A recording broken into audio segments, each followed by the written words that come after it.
Since 1903, they've gathered to race across France in quest of glory. When the French needed heroes, they looked to bike racing, and that tradition has been passed on from generation to generation.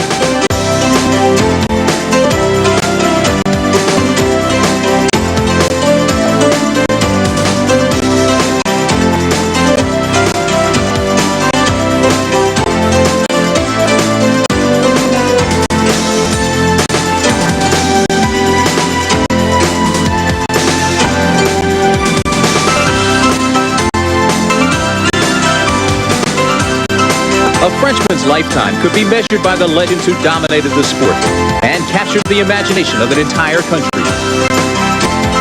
Immortals like Louison Bobet, who was the first man to win 3 tours in a row.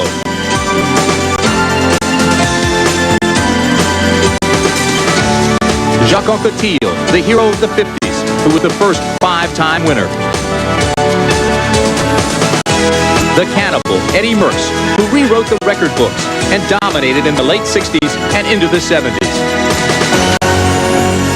While Bernard Hinault carried the tradition through the 70s and into the 80s.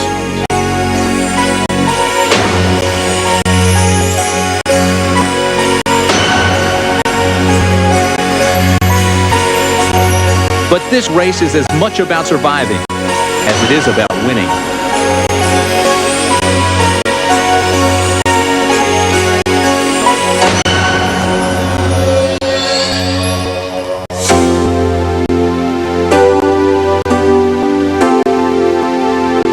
This is the Tour de France, as it was and as it always will be.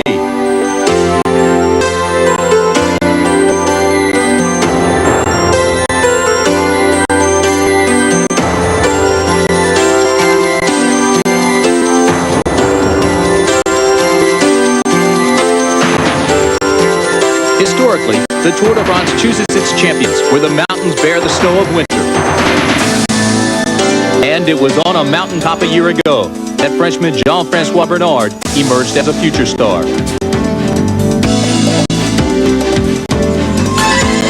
Now, all of France is looking to him to be the man who will continue the legacy of its country's heroes. A man who was expecting stardom but failed was American Andy Hampson.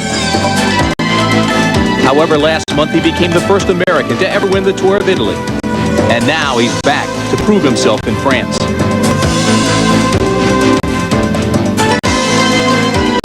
From Holland comes the powerful Panasonic cycling team, led by Eric Breitink, who seems destined for greatness. Ireland's Sean Kelly is the #1 ranked cyclist in the world, but his greatest prize, the Tour de France, has eluded him. They will be among the 198 cyclists who are riding all this month in the greatest race in the world.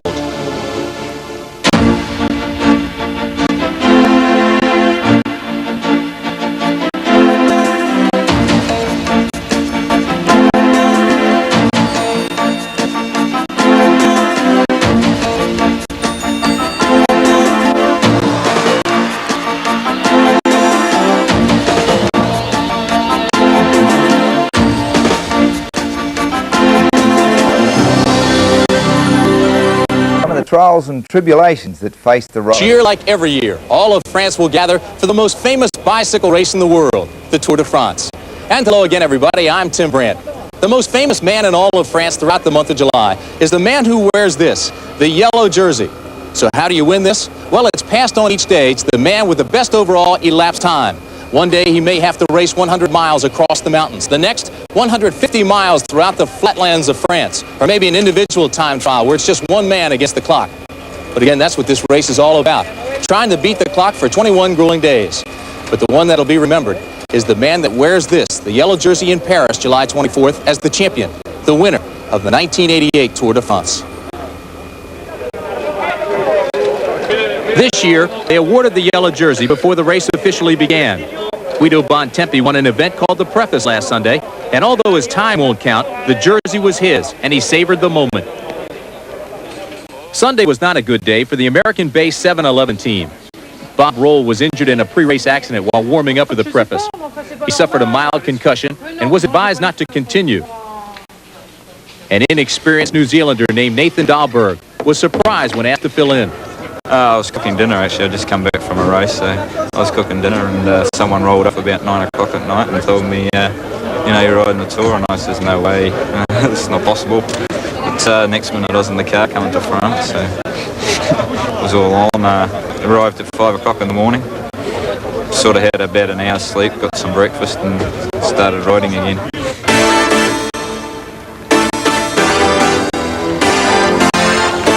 The 2,000-mile journey began Monday in the small town of Ponchatoul. 22 teams of 9 riders each started this race on a cool, cloudy 4th of July morning.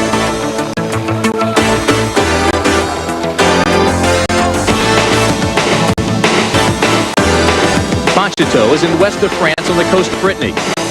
The race winds through small historic towns in the Loire region before heading clockwise around France.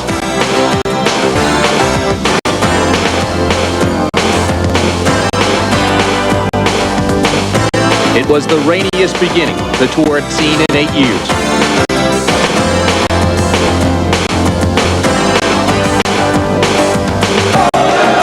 The rain was not the only problem the riders had to contend with.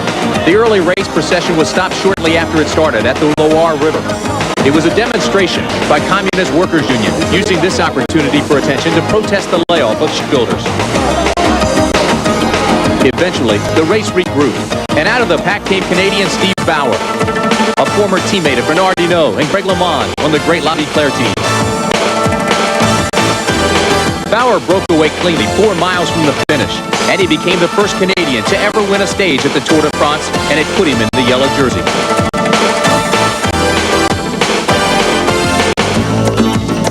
Later that afternoon, the team time trial was held. Sismieux was the best overall team last year, but on this day, it was to be a slow start. Their poor performance didn't help their star, Charlie Motet, who in this event was to share the time of his teammates. Part of the reason for this problem? A struggling old star, Laurent Fignon.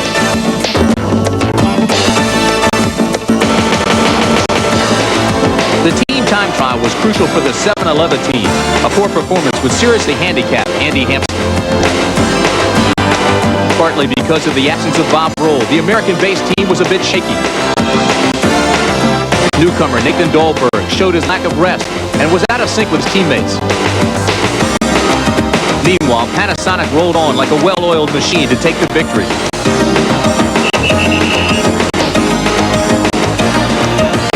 And the man who benefited the most, their favorite and team leader, Eric Royking, the rising young Dutchman who was destined for greatness. Back on the road, it was trouble for 7-Eleven.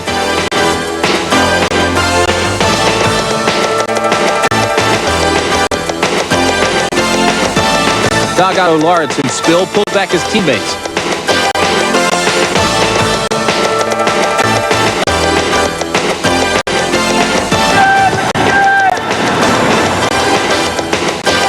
More trouble, as newcomer Nathan Dahlberg was falling so far behind, he was in jeopardy of being eliminated. His teammate, Davis Finney, had to be sent back to help, further disrupting a time trial in which each man, including Andy Hampsten, had lost over a minute and a half to the leaders.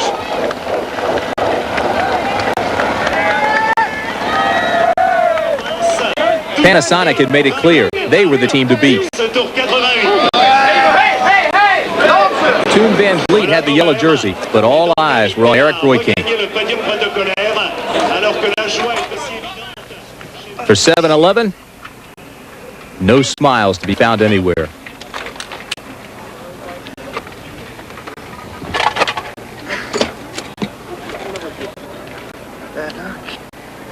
And it was only the first day, with just under 2,000 miles and 20 more days to go.